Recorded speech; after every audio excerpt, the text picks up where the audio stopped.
things that you can do to help growing restaurants.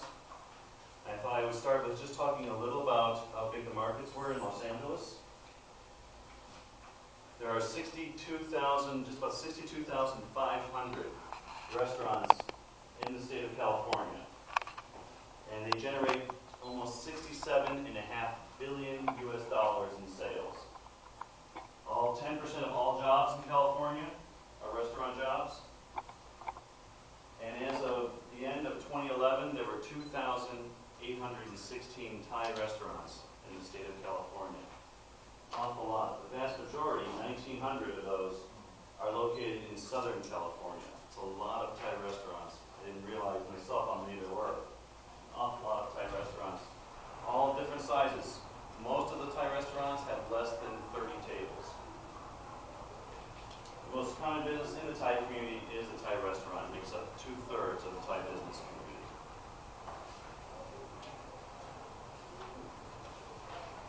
So the opportunity, if you have that many restaurants and there is no one large chain, that means you have just lots of small restaurants, but there's so many and there's so many people who like Thai food. We say that the market is fragmented. It's in little pieces. It's made up of little restaurants all over. So the Thai restaurant is considered fragmented. So there's not one restaurant group or one chain that has lots of restaurants. And usually when we say that there's no large group, it means no one group owns more than 5% of all the restaurants in the state. In fact, of the 2,800 restaurants in the state, there are only 11 companies that have more than 3 restaurants. And of that, only 3 use the same name at every venue. And one of the largest ones was actually in San Diego that had 7. A presumed majority of restaurants seem to focus on lower cost menus than to cater to a busier lunch crowd, and they were less focused on evening diners. And then of course there's a whole other group, like here in Taidong, where we come after work, where it's very late and some things are still open very late.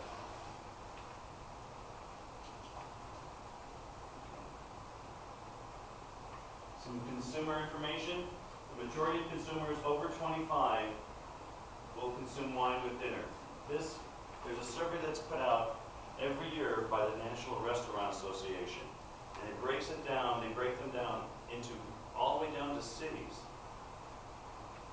So there's a lot of information that's always collected on the consumers in the area.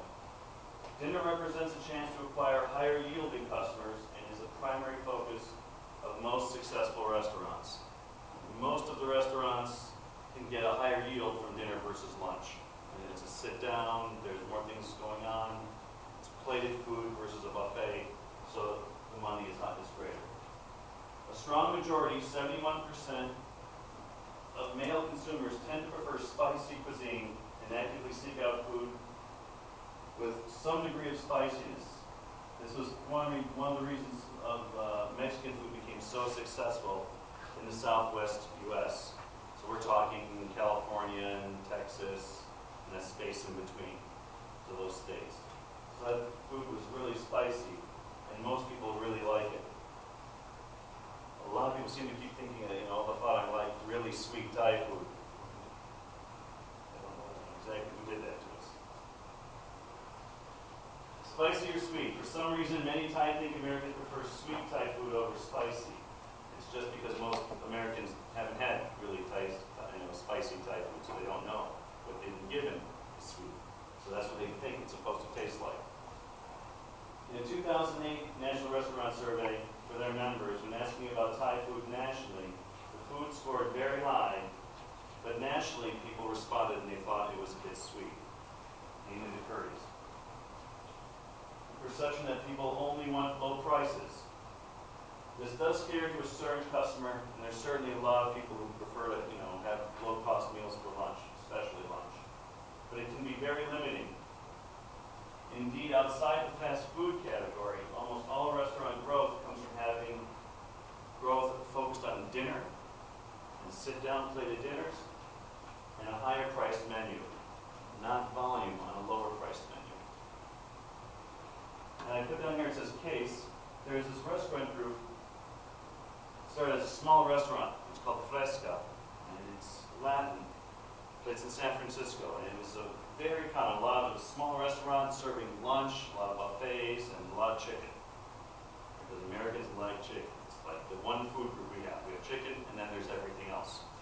So this restaurant group was there for many years, and they were selling a lot of food, but making very little money on it. They were doing okay, but their growth happened when they opened a second restaurant. We helped them open a second restaurant that had tables and was more of a sit-down place. They just opened their fifth restaurant in 3 years after they opened the first one. And then now they're doing about $25 million this year. Are they in California? They're in San Francisco. They're in San Francisco. So they went from doing about, $300,000 at the one restaurant, which they were very happy with. But then they opened one, and then the next ones kept getting nicer and nicer. The big one, the last one for them, they opened in a place called Pacifica, which is just north of San Francisco. Really pretty. You should go there if you haven't been. It's beautiful. And they connected it to a hotel, and now they have 300 tables. Just all selling from a little place that was probably half the size of the space. And they were always selling very cheap food, but it was good, and so people came frequently. And so their big step was to reinvest in a nicer restaurant, right? Got a professional cook to be in the restaurant, and they took a big gamble because it was very scary, right? To go from that to something that was more formal. But instead of making, 10 to 30% per meal, they started making 70 to 100% profit per meal. It made a big difference for them. How many restaurants did they have? They just opened their fifth. They just opened their fifth. Sales is like 23 million? About 25 million. 25 million? $25 million for all five on average. It's their gross income.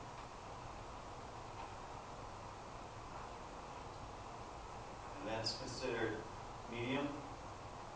When you're averaging, in their case, they have one still smaller restaurant. It's in one part of San Francisco. The other ones are larger. They're usually around 40 to 60 tables, numbers we say. But they cycle very well, and they do lunch and dinner. But even the lunch is nicer. It's a sit-down lunch, so you'll have business people come for that lunch, and so even that yield is much higher. And on the weekend, they also have breakfast, so they do quite well. And that's all starting from a very, very simple restaurant. The owner and his wife, they worked like forever, and we got to meet them. Actually, it was something like this. It was a little different type of seminar, but it was an arrangement. We met them, and the question we got was, would they ever be able to not live at the restaurant? Because they were there all the time. They never left. They were cash only. They were worried about anyone else would take the cash. So a lot of things affected them. And so they were always at the restaurant. As they were getting older, they just didn't have the energy to keep being at the restaurant from 9 in the morning to midnight. It was exhausting.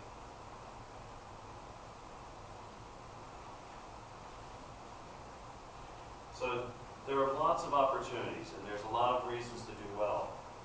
So one of the things to look at is how restaurants can be organized. It's not about necessarily that your restaurants are doing bad, it's just about how you make them look to make them better. After the food, the number one consideration is service. And the service and the impression of the restaurant starts with when the people initially walk in. Two things they see when they walk into the restaurant, obviously, is how it looks and the smell. Those are the first things that hit them. We have an expression that says form follows function. So the first thing the restaurant must be is functional. All the design must go around how the restaurant operates. And that means efficiency. This blends the maximization of space along with the ability of servers to easily move around. So what we would do is when we walk into a restaurant, we literally walk around, just like we would walk around these chairs. And if you couldn't easily move around while carrying something and moving or turn to the side, people can get by, it's not efficient. That means people will wait, people can bump in, food can fall, can be bumped, you can run into the customer. Right? All those things create a bad impression. We don't want to do that. Especially if we can fix it just by the design of the restaurant.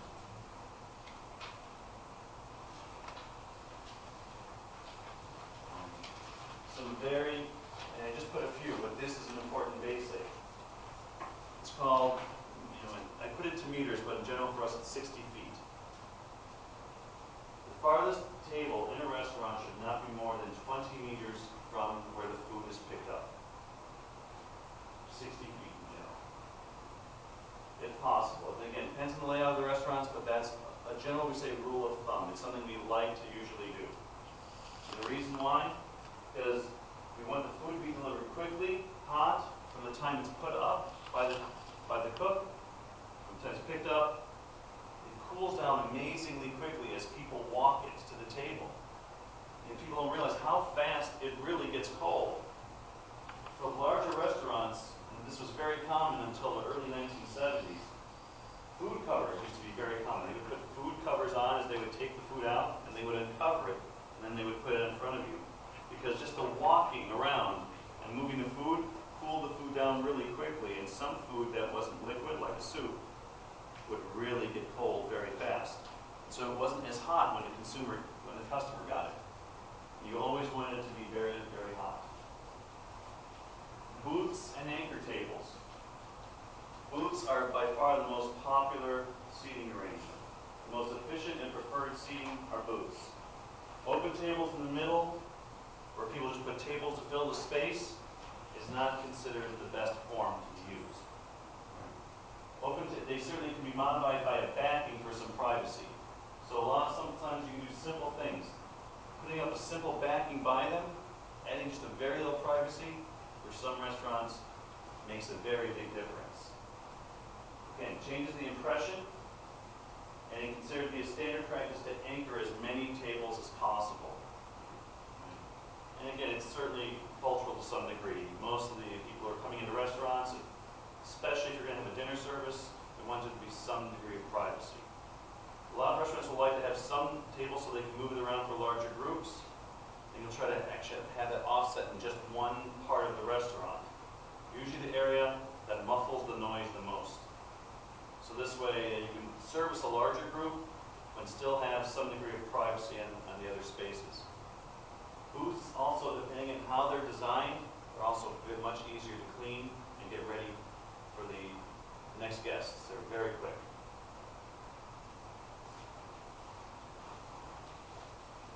So just a couple for the design. Now we'll call the front of the house.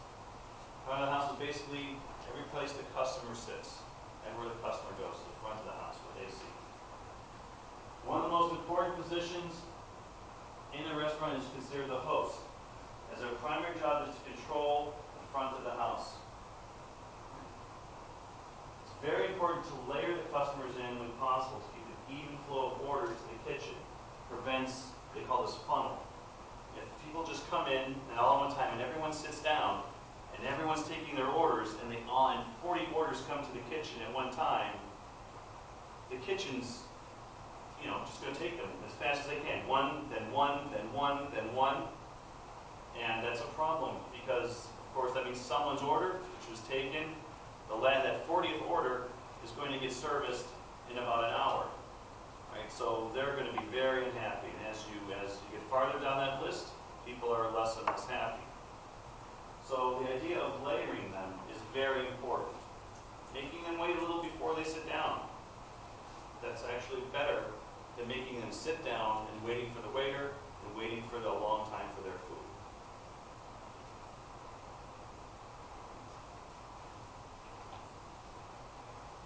And service training. Even if the theme is a low-cost lunch, service can make a significant difference.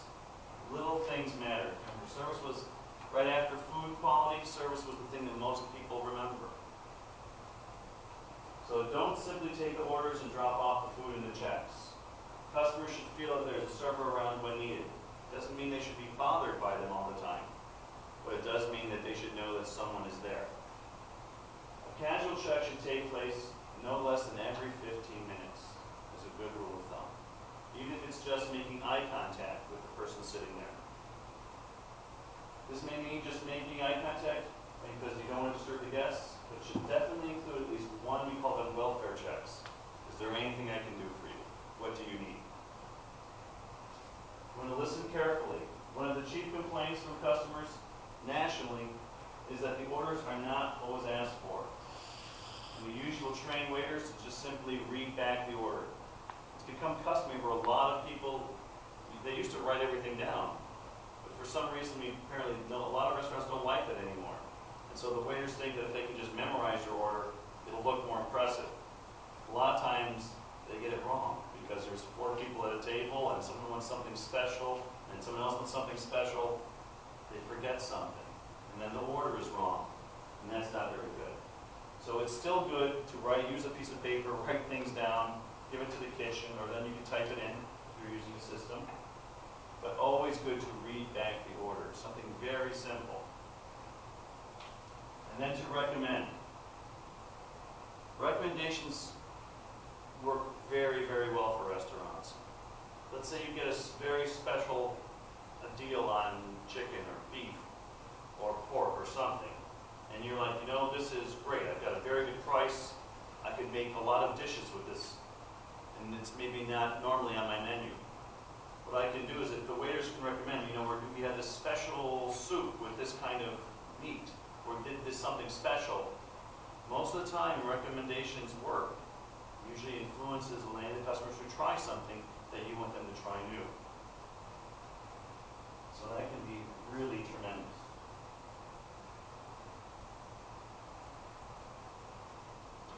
Staff support.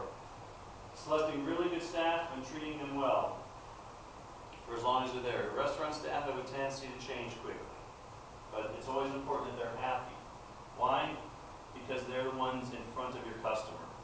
If they're in a bad mood, no matter how good your food is, the evening is not going to go well, or the lunch will not go well. The kitchen can be a very, very busy and tiring job, especially if the restaurant's busy. So you need to be careful to have adequate help for the cooking staff. Again, also prevents mistakes from them having adequate help. Restaurants can have a very high turnover, so a basic training system is very important. This way you don't have to try to think every time a new waiter comes in or a new kitchen staff comes in, what exactly you're going to tell them. Writing even a simple checklist to help what would be training would be very important. Simple benefits can be easier to have than thought and can sometimes keep employees much longer. For larger restaurants, this will be required as of October under the new healthcare system. If you have more than 50 employees in total, healthcare will be a requirement. You'll have to buy in.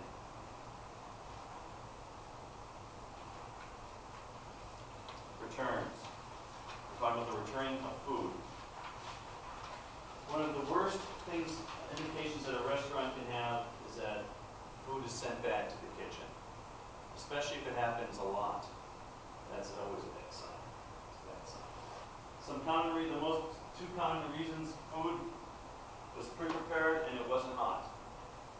And a lot of times, right, because we're handling a lunch crowd, we're pre-cooking a lot of things. Right, the soup, the curries, you have to. But we have to make sure they're kept hot. And secondly, something else in the food. Something else in the food. For me, I eat a lot and I still see it. I still see it. From everything from pizzas to very nice meals, occasionally there's still air in the food. And that kind of really messes up things. It's customary for the chef to taste and review each and every plate before it leaves the kitchen, which is why when I was a kid I wanted to be a chef. Because I think I'd never have to cook. I would eat all this food, everyone's dinner all the time. And the server usually should look before serving. The server is the last person to see that food before it goes in front of the customer. So the chef should taste it to make sure it's what they expect. Things aren't cold, checking the temperature, it's what should go out. And the server looks at it to make sure the order is correct, and to make sure that it's presenting the way the chef and the restaurant wanted to look. The back of the house. The back of the house are things that the people don't see, but it certainly impacts them. One of the biggest holes for restaurants where they lose money is the inventory control. Simple systems should be used to monitor and control inventory. Food stock should be significant, as restaurant food deliveries are normally 1 to 3 times per week. This keeps the food fresh and a balance between acquiring a volume discount and letting food become stale. We don't like to have huge freezers that carry food stock for a month. Smaller restaurants can set up inventory systems that are site-based, and all venues should validate inventory at the end of the day. And when we say site-based, what we mean is that you can stack things and have measures right by them that have a count. You can make simple things that where things are organized, you can look at them, and you can tell how much is there. Right? A lot of times color coding is really good. There are very simple things that can be done to make things, and do your inventory check. We also find out that if inventory has visual monitors, the chances of something being taken go down very significantly, because then it's very visual that something's not there that wasn't there before. Unless you really want the customer to see the kitchen should not normally be visible to most of the customers. Again, higher-end restaurants may have, that may be part of the design where people get to see this amazing thing going on. But in most cases, if people are yelling back and forth and things are preparing, you don't want the customers to hear that. And the restrooms should always be neat and clean. It's amazing. Most people judge a place on how, especially Americans, on how the restaurant looks. I still think of my mother telling me stuff like that. My favorite category, food and wine. A lot of restaurants still, especially when we did our survey in the type we buy food retail, meaning from the grocery stores. Buying retail should be avoided at almost any cost. Some purveyors will have minimums, but a lot of purveyors will not have minimum purchase amounts. The difference financially in how much you pay for food can be as much as 30%. But purveyors also provide terms where many times buying something from a local market may not have terms. Also, you can have a lot of direct inputs into the cuts of the product. So for example, most of the meat purveyors actually cut the meat. They get the whole cow and they'll cut it. So you can tell them, you can order specific, give them directions to how you want things cut. Wine. Wine becomes a very big deal if you're going to have dinner service, especially maybe for the non-Thai customers. A lot of wine sales make a big difference because it can really increase not only how much money you make per sale, but it can certainly also increase the amount of people coming, because wine is an expectation for dinner. Wine should be matched to the menu. As most Thai food is blended between spiciness and sweetness, younger wines are typically best. A lot of times when we go into restaurants, a lot of the Thai restaurants, we notice they just go to the store and buy wines. And they buy wines that they've seen. Like, I see a lot of rosé wine. Rosé should have no rosé wine in a Thai restaurant. A lot of maybe a Sauvignon Blanc, maybe a Viognier for the whites, maybe a nice Syrah, maybe a Petit Verdot for the reds. Something simple, young, and that would go amazingly well with the light spice or sweetness you have in the food. Oh, people really like that. And a lot of times you'll see wines that are very bold and it doesn't match the food, and it's not as enjoyable. And even though people may not know a lot about wine, you can taste it. So using a wine merchant can usually help, and certainly that can cut down the savings as well. And retailers mark up wine about 30 to 50%. And if you buy from a wine merchant, typically the only minimum is about 1 case, which is, in some cases, are only 6 bottles. You're probably buying more than 6 bottles anyway. A restaurant normally sells wine at 4 times the cost of the bottle. So if you paid $10 for the bottle of wine, it's normally sold $40 for the bottle. usually get 5 glasses of the bottle, and you'll usually sell each glass at $10, the price of the bottle. So if you sell by the glass, you make 5 times the cost of the bottle. If you don't know much about wine, it's a very good time to learn. Wine prices are still very low.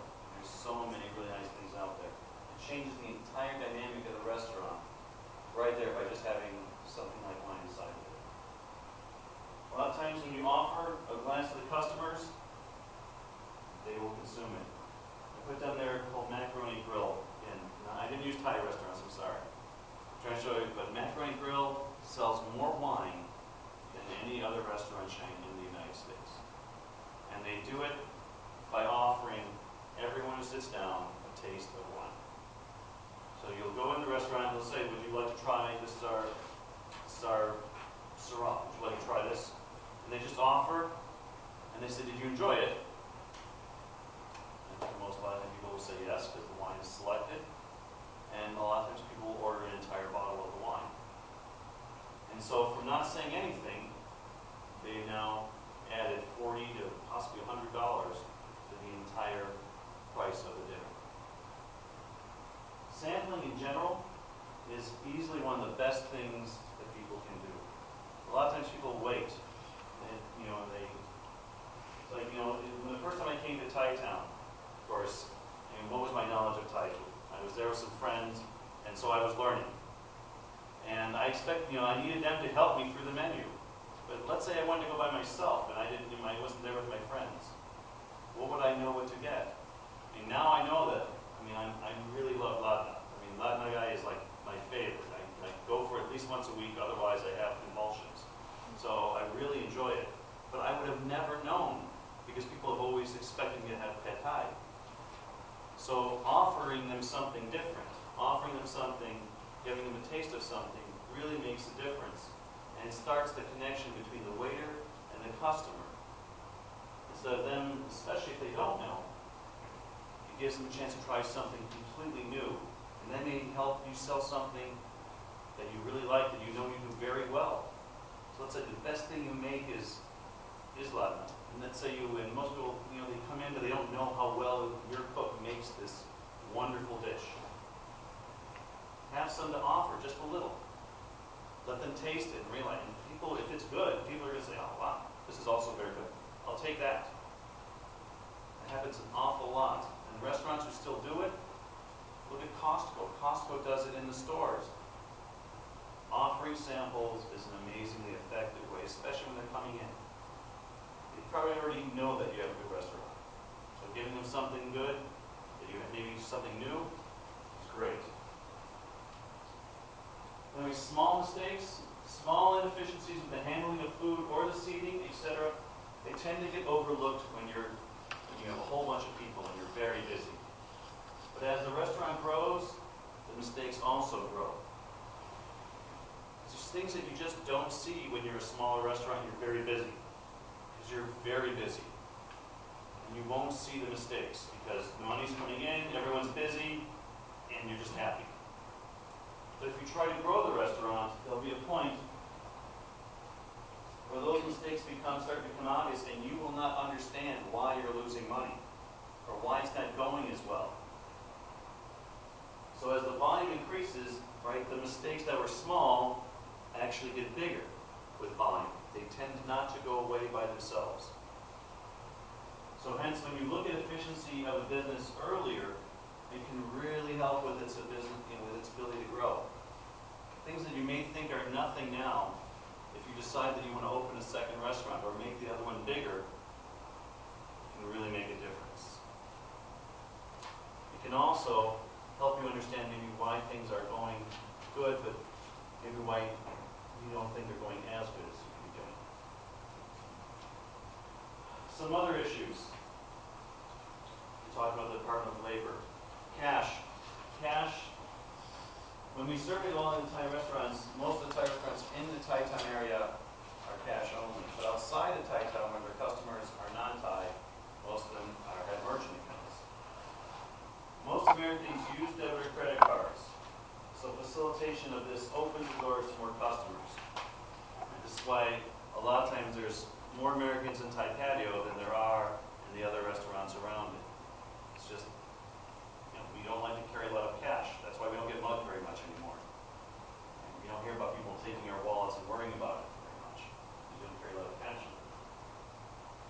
the restaurant ATMs are expensive, so the consumers would like to use them as a last resort. They would rather borrow money from their friends than hit those ATMs. So those ATMs drive us crazy. And customers normally do not like them.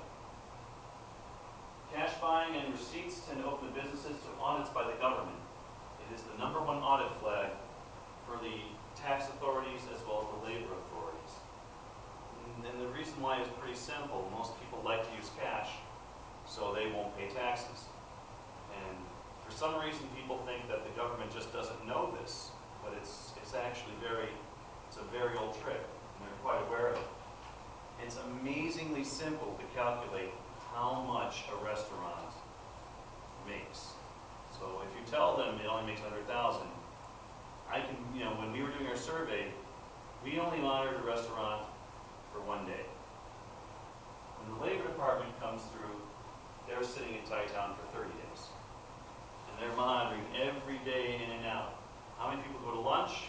They get a copy of the menu. You know how many people are there. You know what the menu prices are. You can figure out amazingly easily how much money the restaurant is doing. It's very simple. But hiding it is just not a good idea. Okay. Cash buying receipts tend to open business to audit. And as commonly businesses work with cash to avoid paying taxes, right, they're also more common to not properly pay the employees. Right? Another big challenge. But even if it works well and you don't get audited, because of course they can only stop by every few years, they have the zero tax strategy, again, not paying taxes. And the challenge with not paying taxes, of course, is that your ability to get a loan from a bank to grow your business is severely impacted, because the bank is going to look at your taxes. And if your taxes say that you're not making any money, then how do you have the ability to pay back a loan? If you don't make any money, why would you need a loan? Right. Right. So how can you grow if your business has like $1 million in revenue, but $900,000 in expenses? They would probably say, how are you going to survive? Why would I give you $500,000 to go open another restaurant? Because you're not doing very well. So they would say, fix that first. And then, of course, if you can't do that, then a lot of times you get subjected to other places for money. Or you just build it to sell a restaurant. And a lot of times when you work so hard to build a good restaurant and everything's going really well, you don't want to sell it. It's doing really well. Right? People like it, they like you, they like the food, they've known you. Why would you want to let that go? Because maybe it's time to retire. Well, but if you do a good strategy and you can get people to help you run it properly, you can still own the restaurant without having to live in it. Which is, of course, there's probably other places you'd like to be. So it's very important to grow your business. And the tax rate in general isn't that high here. You can do so many legal things lower the tax rate and to make your taxes proper. You just don't need to approach it that way. And there's only so much you can grow without external financing. So it's a very important thing in business for any type of business. Is no matter if your margin is 30% or 50%, no matter what the number is, if you don't have money from outside, that's all you have, that profit margin. So that may not be enough to open a second restaurant, unless your margins are very, very high. And most of the time, if you're doing cash and things are just lunch-oriented, the margins aren't this high. The margins aren't this high. Okay, so what can we do to grow? So we start with what we know. We've learned that the California restaurant market is very large, $65 billion. Alone is the size of some countries' gross domestic products. It's like GDP of a small Central American country, like Belize. It's crazy how big the restaurant market is in the state of California. There are 2,813 Thai restaurants. That tells us Thai food is very popular. Right? That means these restaurants are here, and they've been here, and the restaurant business is very tough. Most restaurants do not survive. So it tells us a lot of people love Thai food.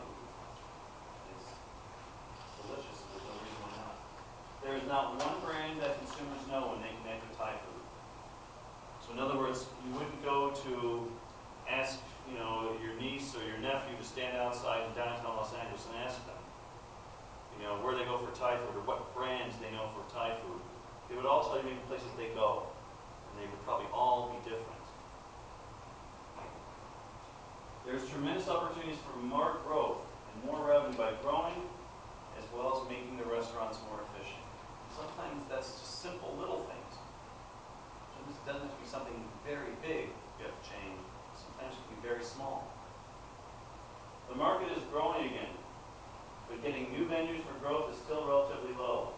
So if you're thinking of growing a business, it's actually a very good time to do it. We were talking before the seminar a little about getting loans, and the real estate prices are still low. They're starting to go up. There's still going to be spaces that are very good to get for a very low price. It would be a very good time to get a good lease. It's considered a very good time to grow a business right now. You should always organize yourself and plan to grow. It's a very good time to consider growing, and the number one reason why most businesses fail is lack of organization.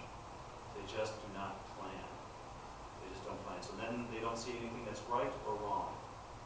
We guess a lot, when we own businesses. We're there so much, we see everything, we're just sure we know. A lot of times, we miss things. Pricing. I put this in just so we can, not that you have to raise your prices tomorrow, but just to understand that being the lowest price isn't always what everyone looks for. Price sets an expectation. Lunch customers are more price sensitive as well as time sensitive. Well, that makes sense for a lot of us. We don't get a lot of time for lunch. So many Thai restaurants do a very good job with the lunch market. Do keep in mind that there's a low price and there's also too low. There are 3 Thai restaurants near where my office is at. And there's one that we just won't go to. There's something about $3.99 for lunch that honestly just really concerns me. It just is like, I was worried that these other 2 are fine. $7, $9 is okay. 3 just scares me. I'm just convinced that something's gonna put me in the hospital. $3. Right? So it's not just bad for you, but something is too low. People will think maybe the food is not good, and maybe that's just not true. Maybe the food is good. You're just trying to bring people in. This is called the price trap. The price trap is once you lower your prices to a certain point, you just can't take them up. You can always start high and go down, but you can't really start from down here and go up. Right? Because once you've told everyone that this is $2, you can't now tell them this is now $20. You just can't get away with that. That's why when you think of that other restaurant we helped when they were small and they were just dealing with lunch crowds, their growth came from opening an entirely new restaurant because it had a nice menu, tables, and now it could charge a different price. We couldn't take that restaurant, which still exists, and turn it into, Houston's, for example. Again, dinner guests generate a much higher return, typically 3 to 5 times that of a lunch guest. And do not think of a lunch spot as their dinner spot. Sometimes they do, it depends on the restaurant is designed. So increasing the dinner guests can be an important part of a restaurant's growth and how profitable a restaurant can be. So if you're not getting a lot of dinner traffic, which is usually from 5 o'clock through 9 o'clock, that should become an important thing to do to help your business grow. Marketing. Once things are organized and you have a very good, things are going well for you, you have a good system in place, new images and marketing can truly help bring people in. And marketing is important because you have to think of where these people who you want to come in will see it. Marketing can bring a person to the restaurant once, but it doesn't bring them back twice if the first experience wasn't very good. So marketing is just simply communication. You want to build a brand, even if it's just one place. You want to make sure people connect the name with something very good. Brands establish trust and consistency. A lot of, with Apple, McDonald's, Houston's. McDonald's, you may not like it, but you certainly know what to expect when you walk in, for better or for worse.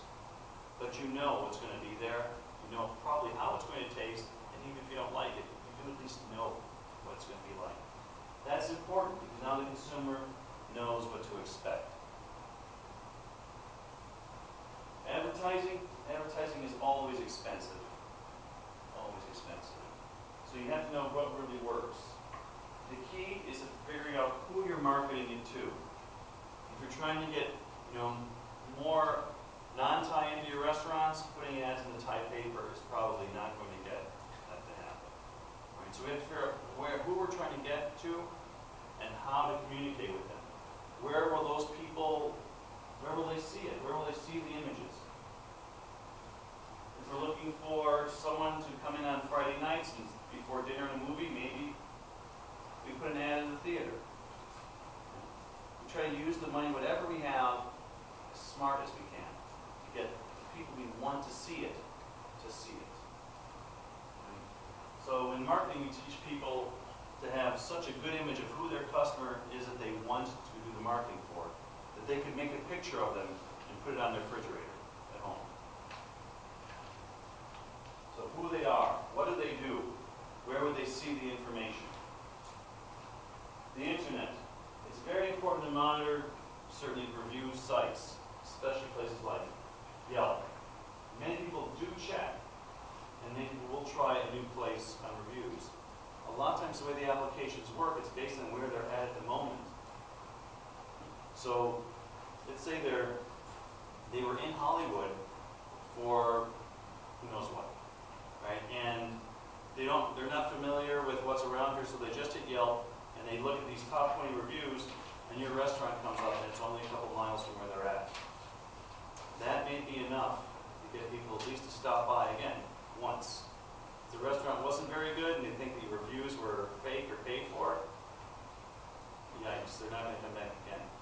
But those things do matter. A lot of that's generational, but a lot of people do check. A lot of people do this.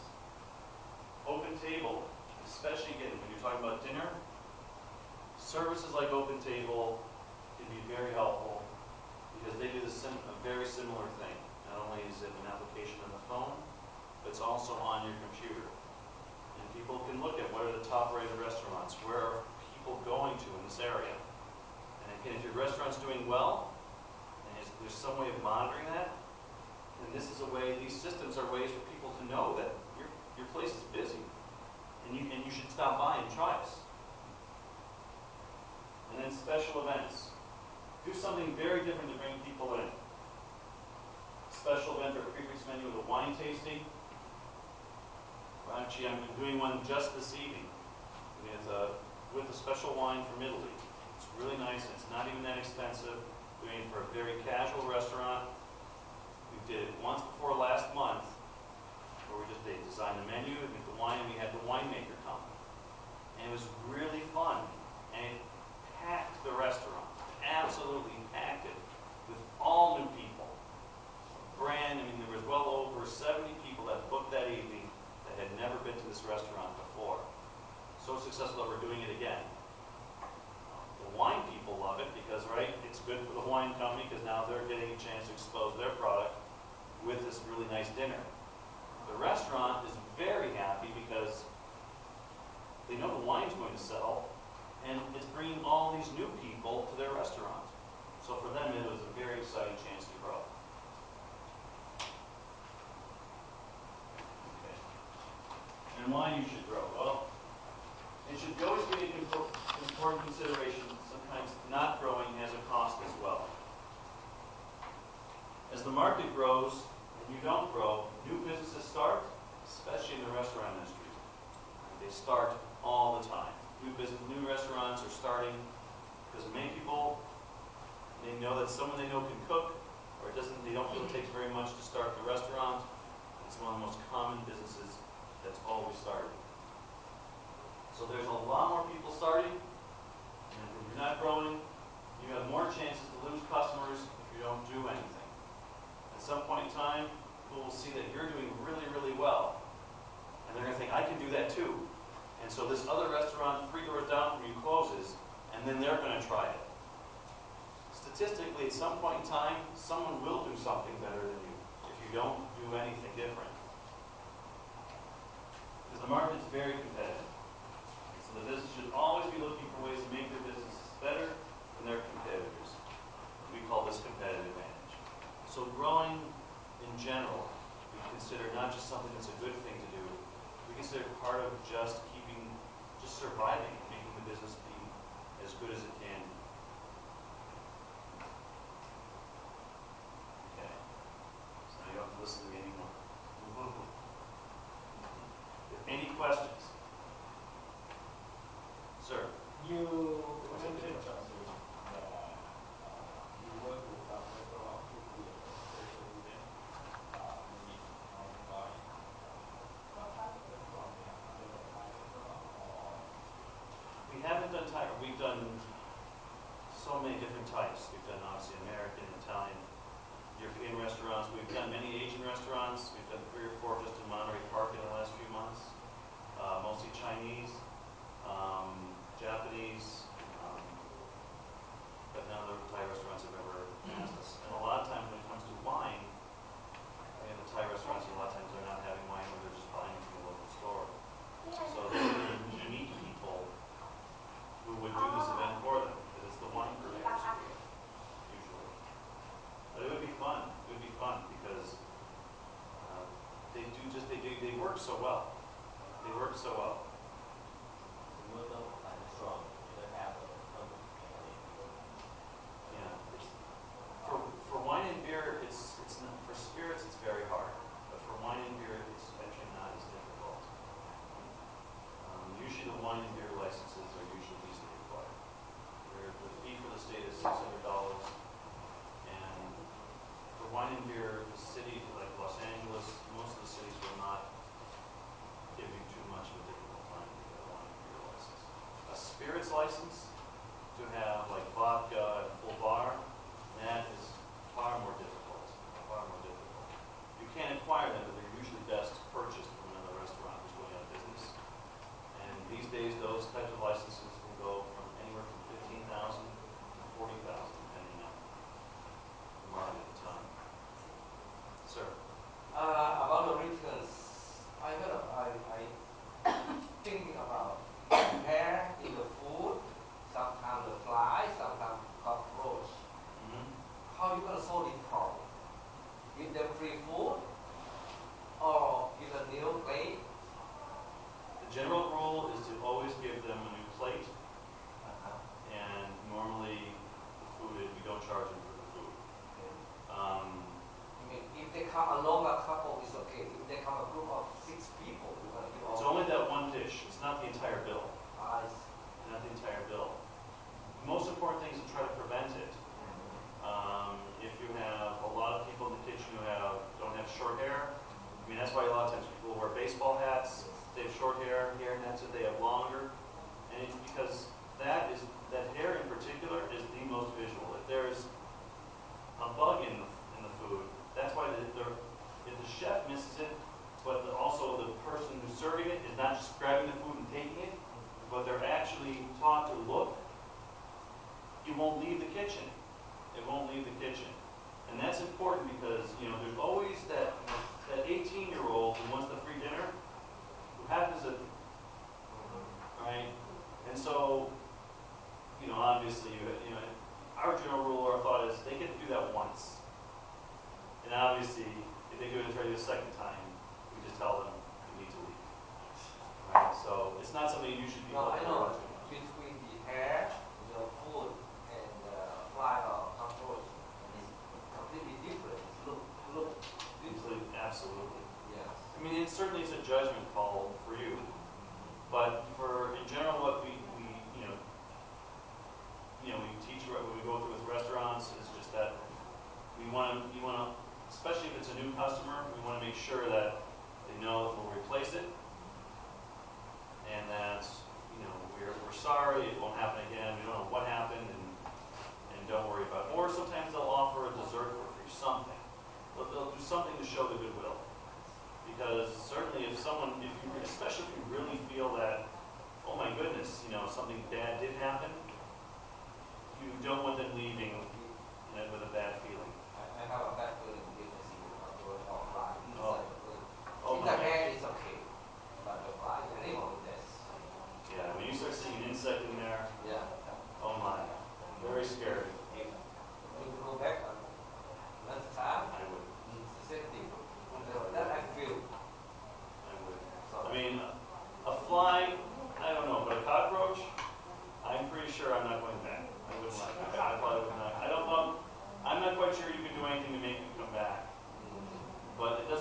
all shouldn't. Sometimes just strange things happen.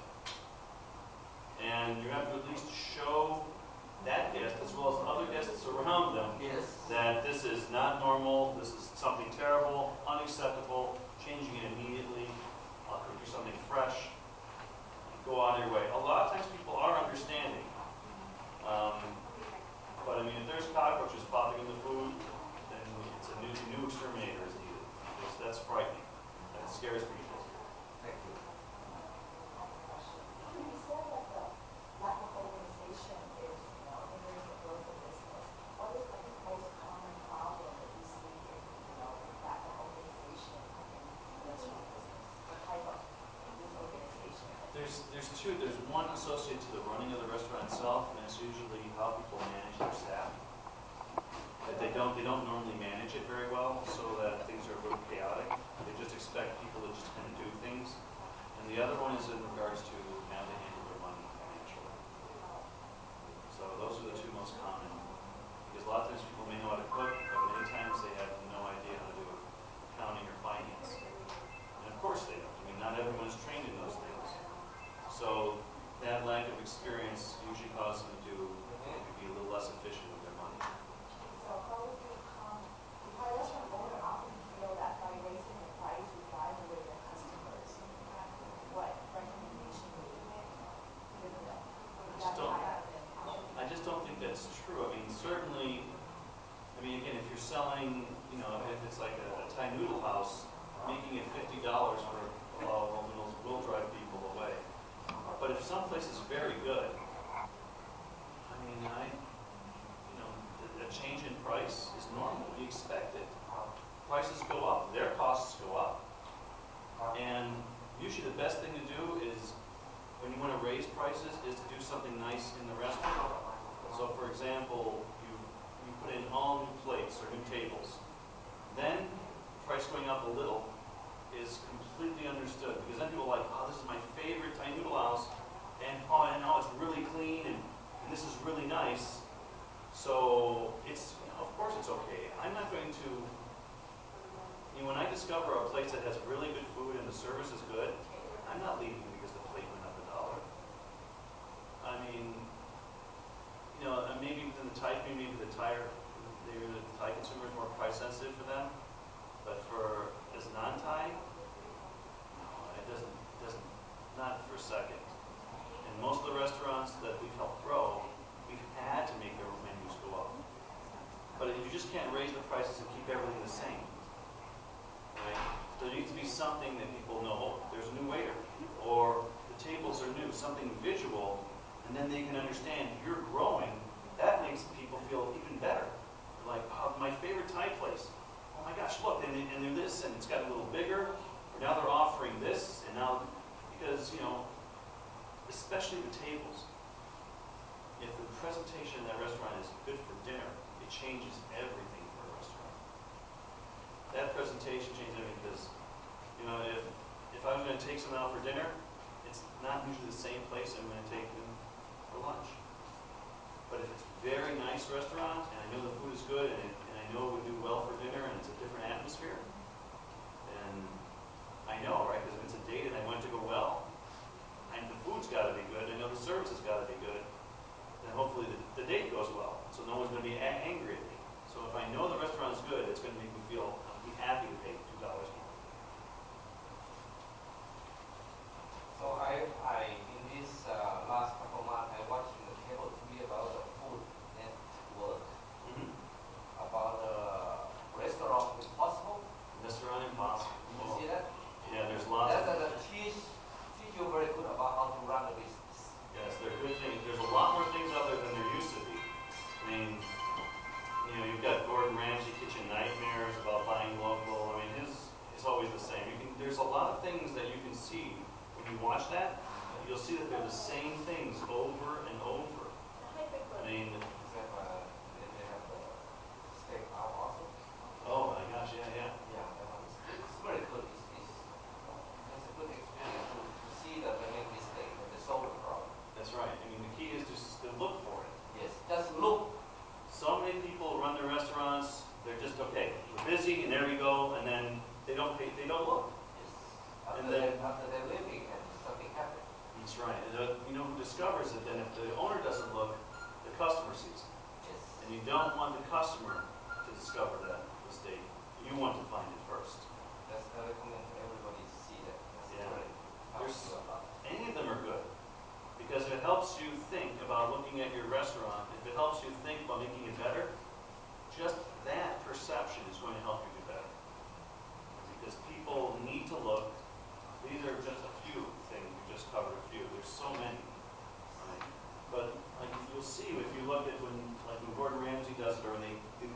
commissioning these kitchens impossible. They look at the food, they look at the setup of the restaurant, they look, they haven't changed the decor since 1952, right? I mean, there are things that are considered very customary, even for local eating places, that, you want it to look fresh. So you don't want the design of the restaurant to be older than 5 to 7 years, because then things just start to get old and paint will peel, and it happens because it's a restaurant, it's warm. So it affects everything inside of it. New plates, things like that, the impressions they give. But the hardest thing when you look at the restaurants is dealing with the owners. If the owner's not open to change, you need to hit him with a bat, right? If they're open their minds, if they're open to making things better, there's so many things you can do without having them sell their house to do it. But you have to be open to change. And that's really the number one. That's why those TV shows are actually very good. They are good. Thank you. Thank you. If someone decided that they want to sell the vegan wine, what would it involve before they can have it? It's actually not very difficult. It's 2 sheets of paper, and you can download it from California Alcoholic Beverage Control website, which is abc.ca.gov. And you just go to licenses, and then it'll say on sale, on premise, which is how they call it. The customers don't take it away. On premise beer and wine. Fee is right there. You fill out the application. You take it to an office. You probably have to get fingerprinted. You pay the fee. You have to go to the city. They sign off saying it's okay. And then they give you this big sign when you fill in your application. It says you've applied for it. And you have to stick it in the window of the restaurant. And then it has to be there for 30 days. And then if no one complains that you're doing something terrible, or you're not across the street from a school, you'll almost always get the license. Again, spirits is different though. Spirits is much different. It's true, before you get the VOI license, your restaurant have to have a 2 restroom at least. One for women, one for men, separate. No, it depends on size. No? No. It has nothing to do with the license. It has nothing. If your restaurant is at code, even the sign off for the city has nothing to do with that. If your health license and your business license already cover those issues. It has nothing to do with the license. I see. So I thought only if you have one restroom only, so you cannot get the VOI license. That's not true. You can get it. Absolutely. Yeah, that's what I talked to some people, the architect or designer, whatever. No, you have to have two restroom with handicap, and then you can get the VOI license. No. If It's not. one restroom only, you cannot get VOI license. That's what I heard from architect told me. The ABC requirements are up there, and there's nothing about restaurants. Maybe a difference between city? It could be a city requirement. Yes, maybe. It could be a city requirement. Different, But the liquor license is issued by the state. Liquor licenses are by the state. I mean, if the city planning wants you to do that, they can. They can do whatever the city would like. But the rules for the state have nothing to do with restaurants. Yeah, I thought that was better to go to. And I've heard it, but I've seen people tell me that and get the license. We helped someone in San Fernando, and it was a very small restaurant, 10 tables, and they had 1 restroom, and they got a beer and wine license, and that's the city of Los Angeles and San Fernando. So I don't know. I've heard it, but I've never had someone reject it because they had 1 restaurant. So If it's a really big restaurant, I don't know how you would have got your permit with only 1 restroom. That would seem sense. Between pro and con of the busy restaurant, you think is VOI license is better or is not? Because need the people finish and move next customer. It depends on what you're serving, right? I'll use my example of a noodle house. Beer and wine with serving ramen or Thai noodles probably isn't as big as I know, but it takes longer to the customer sit down, even the finish meal already, they're still talking.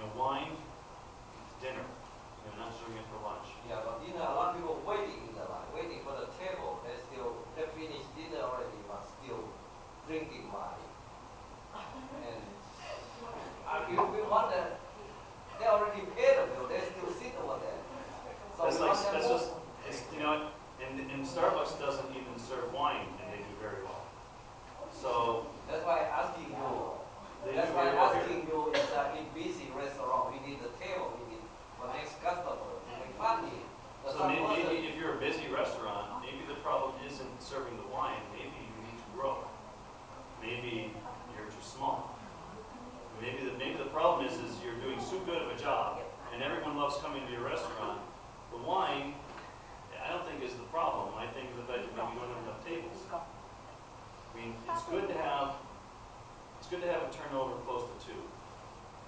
But, you know, one of the things that you really want in the restaurant is, you don't mind people waiting a little. You want people making reservations if That's you good, can. make a long line, another person. Have you seen some of these restaurants with long lines around the corner? Yeah. Those are not bad restaurants to own. I mean, not having a line and the tables be empty, Yeah. that's a much worse problem. But I think even if you have the wine, I think maybe just too small. You know, I mean, if I have people waiting and I'm trying to cycle people for dinner, then I think it may be time for a bigger restaurant. That's a good problem, a very good problem to have. Yeah, it's. Everyone should be so lucky. Bad time is good, we can work. That's why it's a problem, but it's still a good problem. Mhm. Demand means you're doing something well. Demand means you're doing something well. So it doesn't mean you take a 10-seat restaurant and turn it into a 100-seat restaurant. But, you know, you might want to find a way to find a little bigger space so that there's still a little wait. And yes, if you could take that same number of people, have a bigger space, and then add the beer and wine, maybe that's the time to do it. Now you still have 200 people for dinner, but now people are waiting as long. And now it's okay if they stay a little longer, because technically, even if they're not drinking wine and they want to sit at that table, unless you poke them with a fork, they'll sit there all night long. Most of the men, they want beer on the table all the time. That's the problem. As long as they're drinking, just push them out. I mean, when they drink so much they fall down, then you just put them out the back. Special exit for your They drinking. charge more beer. So take a $10 bottle. There you go, $10 bottle of beer. Yeah. But yeah, I mean, you have the wine, the beer, it's the same thing. People are going to sit there and drink regardless. So if you're that busy, it's time to grow. It's time to grow. That's a good problem. I'm very happy for you. Thank you. Do you have idea what the average turn for dinner? What's the average turn for dinner? It depends on the type, the price point of the restaurant. Lower price points below $20 per person. The typical turn for almost any meal is 2.1. It's over 2 for lunch or dinner setting. If the price point is 20 to 40, it's about 1.8. And if it's above $40 per person, that's without liquor, then it's usually about 1.2. You don't expect much of the dinner on return, but then again, you're also charging more. And so it's different. When you're having less turnover, but you're making more per person, the type of service is also different, right? It's not like McDonald's where people are just driving up, out the door, food. It's different. And so the service is different. People are charged more. It's just a completely different environment. You really can't compare them. It's the difference between where you would take your wife for dinner and where you would just you're busy and you're between those 2 appointments and you're driving all that far and you're just stopping on the way someplace. Very different. Both have food, but different experience. So, how about promotion between 2 o'clock to 5 o'clock in the afternoon, not too busy. So, should we give a discount to customer at this time, period of time? 20%, something like that?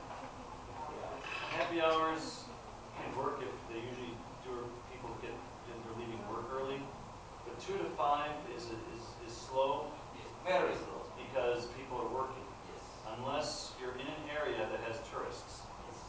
If you're having an area that has tourists, then first of all, you like 2 to 4 to be slow, because that's when you change shifts. And that's when you like the staff, if they're there all day, that's when you'll feed them.